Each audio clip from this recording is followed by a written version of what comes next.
Buenos dias, damas y caballeros.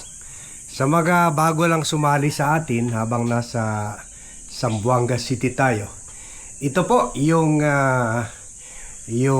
rest house namin dito sa tuktok ng bundok, ha, malapit lang sa Metro Manila, ha, boundary ng Marikina and Quezon City. At siguro curious kayo kung ano bang itsura ng VAD mini shooting studio, ha? So ito po yung nasa fourth floor po tayo ng bahay namin. Ito po. Ito dito tayo nagba-vlog, so of course yung dito the main area, ha, the main operation area. So diyan nakikita nyo may apat na computers diyan connected together and big TV, ha. At dito sa likod mga libro natin, mini library, pero meron rin kami sa underground isa pang bigger library, ha. Kasi mahilig magbasa yung pamilya ko, lahat kami. So dito yung parang, kasi malayo tayo sa taas, sa baba, sa kitchen. Kaya ito yung mayroon tayo parang confectionery dito. Plus ito yung table na working table rin kung nagmi-meeting tayo, nagzo-zoom o nagre-research. Pero itong favorite spot ko na dito ako nagbe-break, nagre-rest. Lalo na kung sumasakit yung sciatica sa likod ko. So, yan. At saka yun, yung mga paintings ko from Spain, o replica. Replica. Pero binili ko yan sa Madrid. At yun, nandito na rin yung mga kwan ko, yung mga small souvenirs ko from Berlin, Russia, Poland, Finland, at saka Riga, ng kwan, Latvia, at iba pa mga bansa na napuntahan na natin, pati doon kasama na yung Africa and Egypt, ganon. So part of the anik-anik natin sa 44 countries na puntahan natin.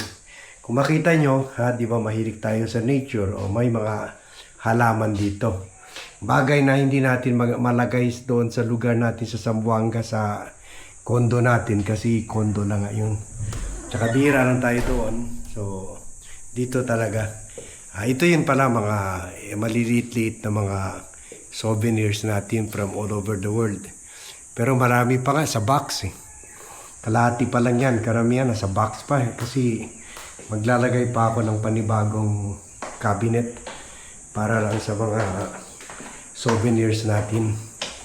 So ayan, going down na tayo. Okay, okay, ayan. Ito yung foyer namin. Okay.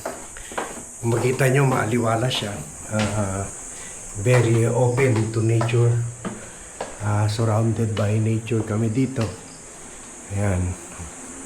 Yan ang main floor namin dito. Okay. Okay, sige, tuloy na tayo.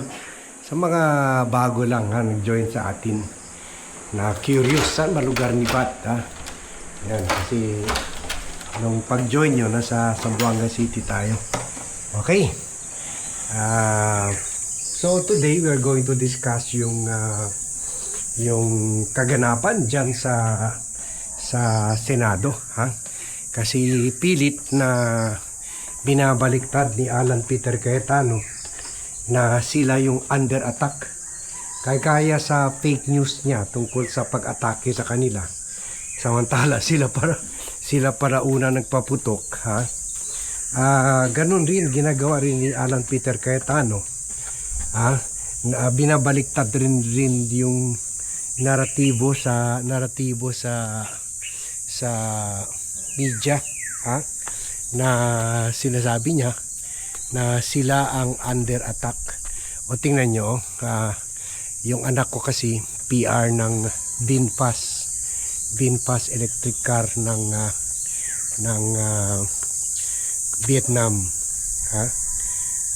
Kasi siya na inherit yung PR company ko, isa sa mga marami silang international clients, kasama na yung VinFast.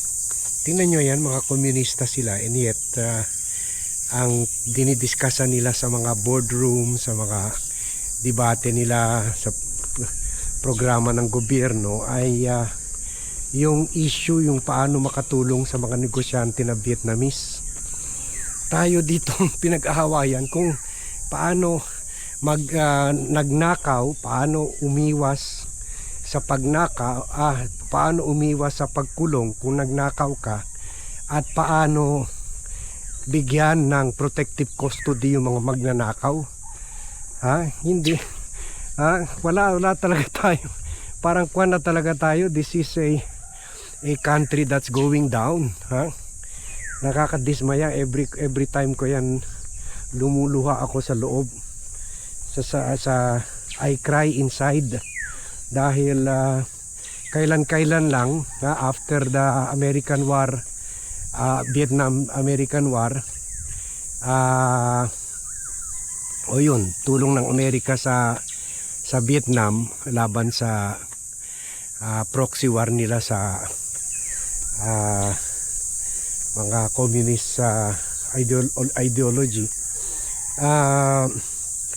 Baksak talaga yung Vietnam, pero and yet in the last few decades na malapit na nila tayo ma-overtaken sa technology, sa arms, sa yan na mga manufacturing of cars. Tayo after World War II, sikat na sikat yung mga jeep, mga kwan natin yung mga refurbished na mga American jeep, and yet hanggang ngayon wala pa tayong puwera sa kakarag-karag na saraw. Wala pa tayong nagawang matinong kotse na atin talaga, dahil dito sa mga politiko na wala nang ginawa kundi magnakaw and then mag-away-away over money, over sa pagnanakaw, lalo na kung nahuli na sila. So ganyan ang ginagawa nila Alan Peter Cayetano. In fact, hindi sila ang under attack, sila ang umaatake sa gobyerno. Kaya i-share nyo itong vlog, i-like nyo itong vlog para mapunta ito sa inbox ng mga supporters niya. Sila ang umaatake, sila ang sumisira sa gobyerno, hindi tayo. So and yet binabaliktad nila yung naratibo as if sila ang under attack. So baliktad, di ba? So ganyan talaga sila, ganyan sila magaling na baliktarin ang mga issue. Yung puti gagawin itim, yung itim gagawin puti, So by the way, sa mga bago lang, ito pala yung subdivision natin sa tuktok ng bundok na 5 to 10 minutes lang away from in fact 5 minutes lang away from Metro Manila. Pagbaba lang namin dito, Marikina or Quezon City na. So sila ang umaatake, sila ang sumisira sa institusyon. Tingnan nyo yan, alam niya kriminal na, wanted criminal na ito si Bato de la Rosa. Ipinasok pa niya sa Senado, binigyan niya ng sasakyan at nakipag-arrange siya sa Senate Sergeant at Arms officials para hayaan ito makapunta sa Senate floor, sa session hall, at doon bumoto. At nandyan na nga, gumawa pa sila ng katarantaduhan sa pagpapaputok ng baril ng classmate ni Bato de la Rosa, at pumunta muna sa media na sinabi meron kami aresto, ganun. Parang inanunsyo pa. Saan ka makita na doon sa media nakak pa, lock and load kasama yung mga marine. So all for show lang talaga, scripted talaga lahat. And then yun na nga, bumaril sa mga butiki at mga lamok. And then yun, nagkagulo na nga. Akala natin worse na yun, pero mas grabe pa pala yung pinatakas na nila si bato. Pero before that, binigyan rin muna nila ng protective custody si bato. So yan talaga ang paninira talaga sa institusyon na binabaliktad ni Alan Peter, na sila daw ang under attack sa sali o kulong, lipat o kulong strategy ni Presidente. O tingnan nyo, isa pang pambababoy nila, itong yung pagpilit nila na ipasa yung amendment sa House Rules para pagbigyan ng pagkakataon itong makukulong sa kanila, sila Bato, sila Bongo, si JB, si Jinggoy, si Joel Villanueva, not JB, si Jinggoy at Cheese, para makaboto mga ito. So na something illegal, kasi i-refer daw nila ito for discussion sa Committee on Rules. Samantala wala pa na constitute na Committee on Rules. Hindi pa nila napag-usapan kung sino ba ang chairman at members ng Committee on Rules. So kaya pumalag at nag-walk out yung minority bloc. At worse, pinaka-worse, yung na-report natin na gumawa sila ng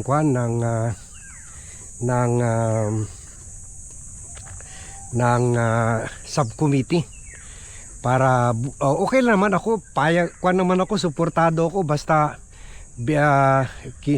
parati ko kinikriticize itong Marcos administration dahil basta-basta na lang pinatay nila yung ICI. Hindi naman talaga pala independent yun, Commission on Infrastructure. CI lang, CI, kasi hindi independent. Kinokontrol pala yun ni President Marcos all the while. Kaya pinatay na nung na-invite na si Sandro Marcos at saka si Martin Romualdez. So suportado naman ako na imbestigahan lahat. Anyway, kung hindi naman totoo, lalabas rin doon sa hearing na hindi totoo. Kasama na yung 100 billion daw na insertion rin ni President Bongbong Marcos. So let it out. Pero ayaw ko na gamitin itong Blue Ribbon Subcommittee para gawin na parang benggansa, para gawin na persecution machinery. Kasi nakita nyo naman, benggansa committee lang ito Benggansa committee na kaya nilagay dyan vice chair si Jinggoy at si Marcoleta. Ng Blue Ribbon, pero chairman si Marcoleta ng subcommittee. Silang dalawa ang chairman ng vice chair ng Blue Ribbon, na ang chairperson ay si Pia Cayetano. Pero ito talaga, itong subcommittee, this is created to only